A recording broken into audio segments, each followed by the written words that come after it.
Morning students, मैं परमेश दीक्षित। हम आपको पढ़ा रहे हैं mathematics class 12 exercise 5.8 role theorem and Lagrange theorem. बेटा हम इसके करा सकते हैं, सभी क्वेश्चन करा चुके हैं। लास्ट क्वेश्चन है प्रश्न नंबर 6, बहुत ही ईजी है। ये क्या कह रहा है? प्रश्न संख्या 2 जो हम कर चुके हैं, प्रश्न संख्या 2 में उपर्युक्त दिए तीनों फलनों के लिए माध्यमान प्रमेय की अनुप्रयोगता की जांच कीजिए। अभी उसमें रोले का हमने किया था, अब इसमें हमें माध्यमान यानी लैग्रांज का करना है। बेटा आप ये जानते हो, इसमें प्रतिबंध में दो चीज़ तो कॉमन है, रोले और माध्यमान में। नंबर 1, कोई भी फलन अंतराल सबसे पहले ए बी पे, क्लोज ब्रैकेट ए बी में क्या होना चाहिए? सतत होना चाहिए, और ओपन ब्रैकेट ए बी में अवकलनीय होना चाहिए। और मैंने बताया ये बॉक्स में जो एक्स आता है ये महत्तम गुणांक, ग्रेटेस्ट इंटीजर होता है, ये महत्तम पूर्णांक। तो इसके बारे में हम काफ़ी बता चुके हैं। बॉक्स में जो भी आ जाए, ये ब्रैकेट नहीं है कि बड़ा ब्रैकेट समझो ऐसा नहीं, ठीक है, ये बॉक्स बोलते हैं इसे, ठीक है। ग्रेटेस्ट इंटीजर, ठीक है। तो इसमें क्या होता है, ये हमेशा किसी भी उसमें ना तो ये अवकलनीय होता है ना ये सतत होता है। याद कर लीजिए, बॉक्स के अंदर कोई भी एक्स आ जाए, ना ये कंटिन्यूस होता है ना डिफरेंशिएबल होता है ये, ठीक है। क्लियर है, ये ध्यान रखना आप, ठीक है। तो हम क्या लिखेंगे? अब फर्स्ट क्वेश्चन के लिए हम हल करते हैं। समझ रहे होगे आप बात? बॉक्स, ठीक है, महत्तम गुणांक में कोई भी चीज़ हो उसमें ना तो ये कंटिन्यूस होता है और ना ही अवकलनीय होता है। तो यही भाषा हम लिख देंगे, क्या कर देंगे कि फर्स्ट क्वेश्चन ही है हमारा, क्या है? एफ एक्स बराबर बॉक्स एक्स और एक्स बिलोंग टू, ये बिलोंग टू है 5,9, ठीक है। अब देखो, अब लिख देंगे चूंकि अंतराल जो पहले लिख चुके हैं, अंतराल क्या है? 5,9 ही है, ठीक है। 5,9 में फलन सतत नहीं है तथा अंतराल, अब ये ओपन लेना, 5,9 में फलन अवकलनीय भी नहीं है, अवकलनीय भी नहीं है, ठीक है। जब ये दो अपोजिट हो गया, इसका मतलब क्या है? इस पर संतुष्ट नहीं होगा। बस दो ही चीज नहीं हुई, बात तो एक ही पता चल जाए भाई, एक ही प्रॉपर्टी सेटिस्फाई नहीं कर रहा है तो उसे ही हम डिनाई कर देते हैं। यहाँ तो दो दो कर गए, तो आप लिख दीजिए इसलिए माध्यमान प्रमेय के प्रतिबंध संतुष्ट नहीं होते हैं, संतुष्ट नहीं होते हैं, इसलिए माध्यमान प्रमेय लागू नहीं होगा। इसलिए माध्यमान प्रमेय लागू नहीं होगा। और ये लागू कब होता? जब ये दोनों कंडीशन हो जाती पॉजिटिव, तब होता। ये दोनों है, ना सतत है ना फलन है। इसी प्रकार दूसरा भी सेम इसी है, ये बॉक्स में ना ही ये सतत है ना अवकलनीय है। यही लैंग्वेज लिखनी है इसमें। अभी आप लिख लोगे या लिखे हम ही लिख दें इसमें? ठीक है, तो इसको भी लिख देते हैं। सेकंड क्या लिखेंगे इसमें? एफ एक्स बराबर बॉक्स एक्स और x बिलोंग टू -2,2, ठीक है। अब लिखो, इसलिए अंतराल वही लैंग्वेज लिखेंगे,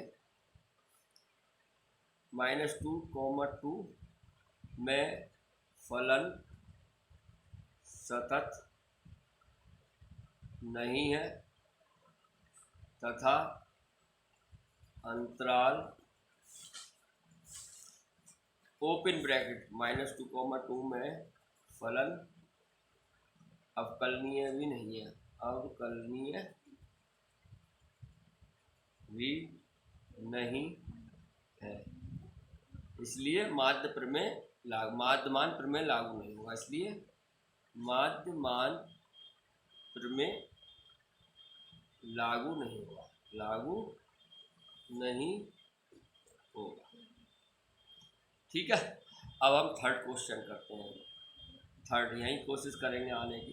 थर्ड क्या हमारे पास, एफ एक्स बराबर एक्स स्क्वायर माइनस 1 और x बिलोंग टू है 1,2। बेटा ये क्या है, पॉलिनोमियल है, और पॉलिनोमियल क्या होता है, सतत भी होता है और अवकलनीय भी होता है। चूंकि दिया फलन एक बहुपदीय है, जानते हो पॉलिनोमियल बहुपदीय व्यंजक है, ठीक है, इसलिए अंतराल क्लोज ब्रैकेट क्या आ गया 1,2 में फलन सतत ठीक है होगा, सतत तथा ऐसे भी लिख सकते हैं, इसी में जोड़ दो अंतराल ओपन 1,2 में फलन अवकलनीय भी होगा।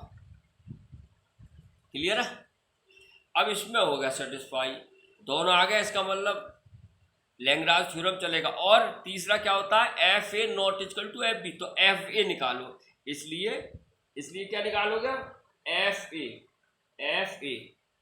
एफ ए कितना है हमारे पास 1 और बी कितना है, तो एफ वन इसमें रखो, तो 1 रख रहा हूं मैं, 1 का स्क्वायर माइनस 1 बराबर 1 माइनस 1 बराबर 0 आ गया। ध्यान से देखना, अब इसी प्रकार क्या निकालोगे, एफ टू बराबर हो जाएगा 2 का स्क्वायर माइनस 1 बराबर 2 का स्क्वायर 4 माइनस 1 बराबर 3। देखो बराबर आए नहीं, ये 0 है 3 है, इसका मतलब लैग्रांज थ्योरम ठीक है इसमें लगेगा। अब क्या करेंगे आगे, देखो मैं बताता हूँ, यहीं पे हो जाएगा, छोटा छोटा लिख देता हूँ मैं, ध्यान से देखना। इसलिए एफ एक्स बराबर हमें कितना दिया है, एक्स स्क्वायर माइनस 1, इसलिए एफ डैश एक्स निकालो, अब कितना हो गया 2x और एफ डैश सी कितना हो जाएगा 2c। समझ में आ रहा होगा, देखना मैं बहुत छोटा लिख रहा हूँ, जगह कम है थोड़ी, इसी पेज पे करने की कोशिश कर रहा हूँ। एफ एक्स इतना दिया है x square minus 1, F dash x differential कर दिया, एफ डैश सी 2c, इसलिए लैग्रांज प्रमेय से ये मैं यहाँ कर देता हूँ, ये यहाँ से कैसे करना है, यहाँ के बाद यहाँ से, इसलिए लैग्रांज